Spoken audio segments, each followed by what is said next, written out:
Next movement, we got the deficit deadlift. I might have to put this in. I might have to put that in GOAT because this is a movement.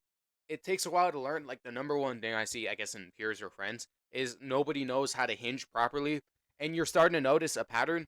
All of the movements that I put in GOAT or most effective are hinging movements or posterior movements. A lot of people don't learn to hinge correctly on a normal deadlift or RDL. They just can't push their hips down there, or even when they do get set in good form, they just go back to regular form. A lot of people don't even know how to engage their hamstrings correctly.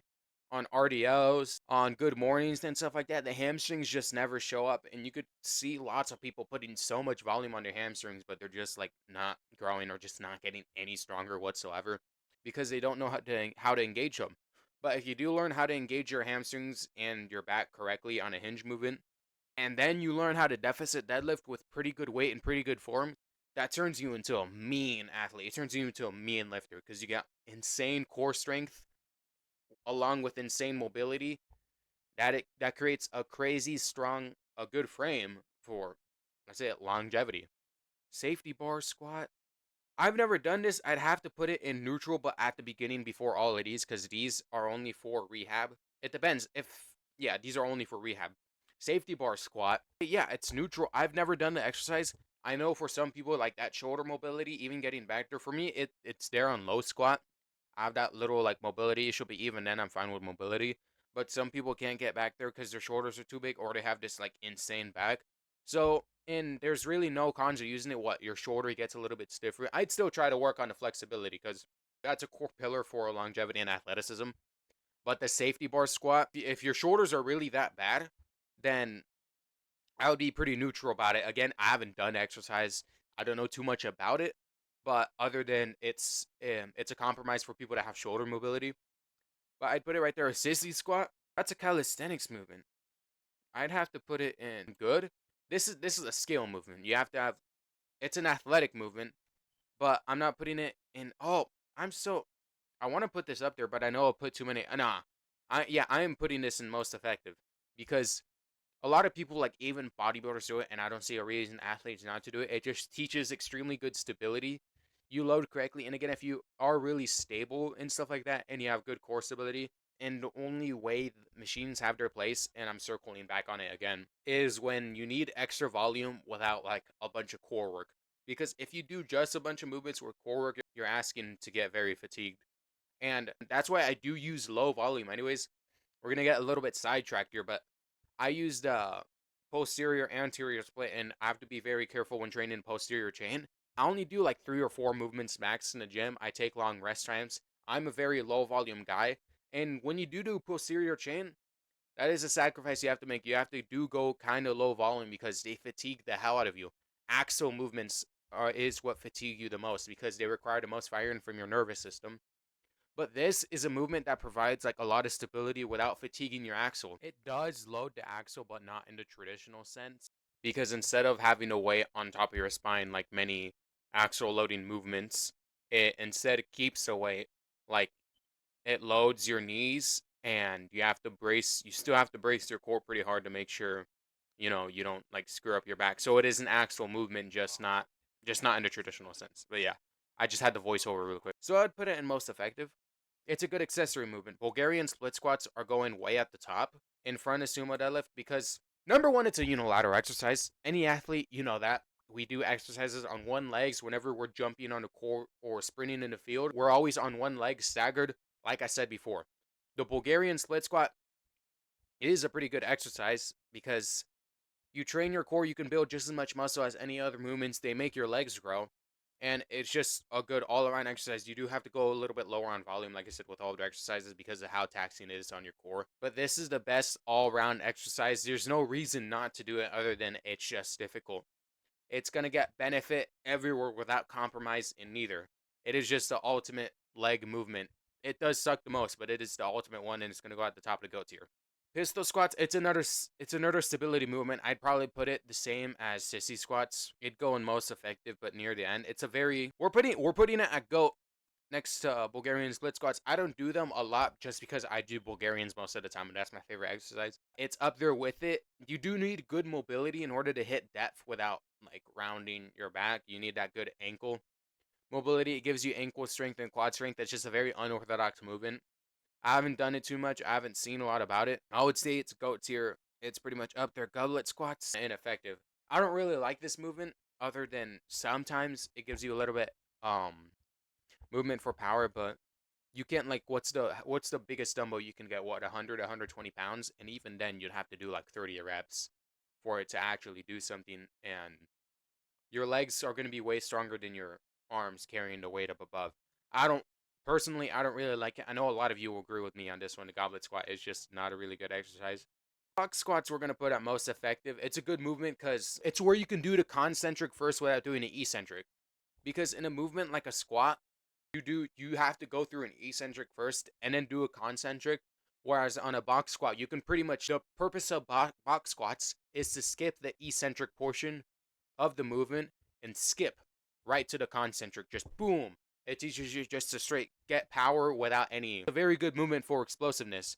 That's why I put it at most effective. And again, I'm ranking these all from an athletic point of view, but this is a good movement.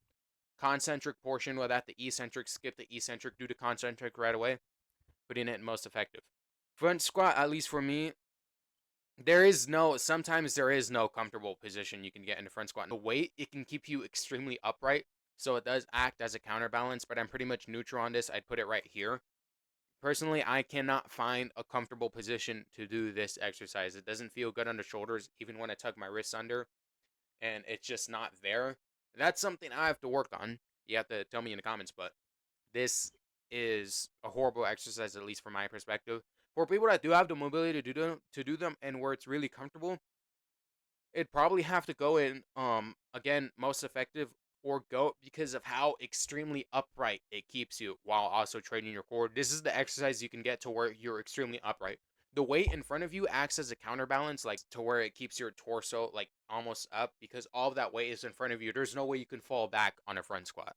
So it's good if you don't have the mobility for the back squat or your femurs are really long, but you also have the mobility in your arms. So you got to see that. It's weird. You have to have mobility in one area versus doing that. Single leg RDL, I'm going to put it there with the sissy squat and most effective because I do like the traditional RDL more, but you can add a little bit of volume without taxing fatigue a lot because it's a good movement for stability and athleticism, and you can add it at the end of your leg days without, unless you're super gassed, but this isn't going to add any extra fatigue. That's what I really like about this movement.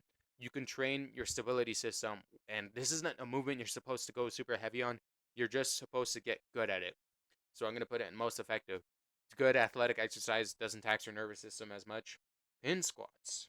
It's basically a shorter version of a box squat. You skip the eccentric, or you at least go really fast on it. Whereas actually on box squat, you don't entirely skip the eccentric, but you can pretty much sit down if you wanted to.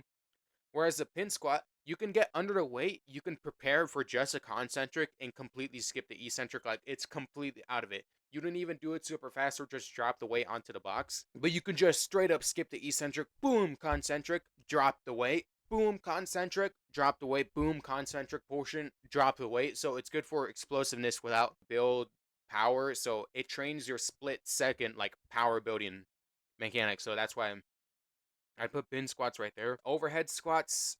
This is a mobility movement, so I'm putting it at good with the rack pull. It's uncommon, but it's just mobility. Like, that's something I'm working on. I can't get into a squat position with any weight above my head because you do notice how when you squat with something above your head, it's just more difficult to get into that position because your body's fighting you. So it's just mobility. I don't really like it, but it's a good mobility movement. Mobility and strength combined. Anything with mobility and strength does get up here. So it's a really good movement if you know how to do it properly. It takes a while to learn. For a large majority of people, they already have very good results from these movements. So I wouldn't think too much about it. A Zerker squat, I'd also put these in good because I sort of like them, but they're all right. Once, obviously, like, I heard that it's super uncomfortable for the first few weeks of doing it, but after that, it just doesn't get uncomfortable anymore. So it does give you a lot of raw strength. Alternative to the front squat, people say, because it's the same thing with the front squat. You don't need mobility to do it, and you can put a pad there if you wanted to. There's nothing stopping you from doing that. It's just like loading the skin on the elbow. It's not like a back squat where if you put on a pad on it, that is really bad move because it's gonna teach you really bad form. And if you need to put a pad on it for the back squat, then it means you're not putting it on your traps correctly. You're putting it really high on your neck. But with a Zerker squat, putting a pad in it isn't gonna compromise your form. You're gonna keep it in the same place anyways, and that is in the slice of your elbow. So if you're using one of those and that isn't a main concern, it's obviously way better than a front squat. I'm gonna put it in goat tier. It's a posterior movement. It deserves to go up there. Hip abduction seated.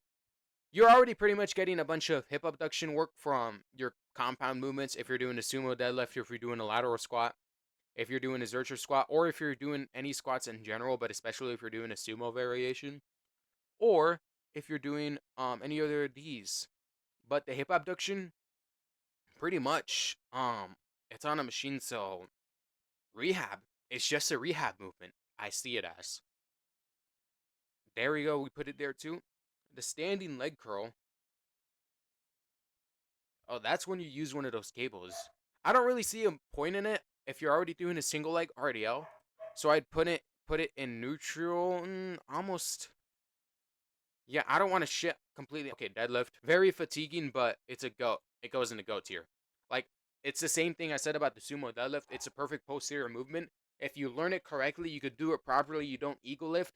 You're training your entire posterior chain. It's just a really good movement. I don't need to speak a lot on that. Hip thrust, also goat tier. I can't keep on putting a lot of these in goat tier, but these are the best foundational movements you can be doing. The glute bridge seated, you can't really load this. You can't load this. I pretty much put it ineffective. Maybe for a warm up, maybe for a little ab workout in your room. But other than that, it's just a little I did a little workout here kind of movement. Glute ham raise seated. What the hell is this? I don't understand. I can't really see that image. I don't really know what's going on there. Let's do the glute kickback again. It's a little like working out in your room kind of movement. I'm not really loading the muscle. Ineffective. It has its place. Whether you're in your time crunch, you're warming up, or you're doing stuff right after your workout, before the core foundation of your workout, it's not really there. Dumbbell lunges, these have to go and go. In fact, they're gonna go at the very top. They're gonna go right next to Bulgarian split squat, and this is arranged in the way it's supposed to be arranged. These two movements again staggered. You're training close to as real world as possible with those two movements, so that's why I like it. Barbell lunges, it's the same as these. It comes down to personal preference. If you're not training your I guess forearms on that day, then I guess I wouldn't do it. But dumbbell lunges and barbell lunges, I personally like using dumbbells just because I like that more, but that is personal preference. That is very subjective. I guess the only thing I would say that's better about dumbbell lunges is that it's again it's a unilateral movement. And even if you want to train a little bit of oblique there, you can use one dumbbell on one side and then use another dumbbell on the other side, and you can do them separately. That is going to train your obliques like nothing else. Cable kickback, your hamstrings, and all of the movements I put on top. I'd put it in pretty much in effect. I might put it in neutral. It has its place. If you're really fatigued and you need to put it at the end of the workout, and I guess you already have a lot of volume already, I'd put it in neutral or at the very top of ineffective. Landmine squat is an effective movement. Hack squat. Okay, let's get this out of the way. Hack squat is going to be ineffective at the very beginning. I kind of diss on it because it's just a worse version of a squat if you don't have good mobility, or worse version of a Bulgarian split squat. There's no, other than comfort, which isn't really a valid reason. There is no reason to do a hack squat over a regular squat. They both offer the exact same benefits, whereas a squat just gives you better longevity for your core and legs in general. Because people get old. What's the first thing that tends to give out? Their back and maybe their legs and stuff like that. Oh, my back's cooked. So if you do the movements that like uncook your back, really reinforce your back instead of this, that's gonna give you better longevity. Romanian deadlift is gonna go. It's on par with the deadlift. It's a goat tier. This is a really good movement because if you're using straps, it is a posterior chain movement. You're training your hamstrings, you're training your back. You learn how to hinge properly. That is really good for longevity. Your spinal erectors are super important. They protect your core. They make up your entire. They help you brace. They help you stiffen up. to help you prevent injury for your discs. Landmine squat is a very unique exercise. This is subjective. I haven't heard of it. I can't rank it. Nordic hamstring curls, they're good for power. So I'd put in most effective again. Like these are good for power. You can add a little push up at the end. To do a full Nordic hamstring curl, it's a calisthenics movement again. You'd need some extreme hamstring strength if you don't add the push up at the bottom.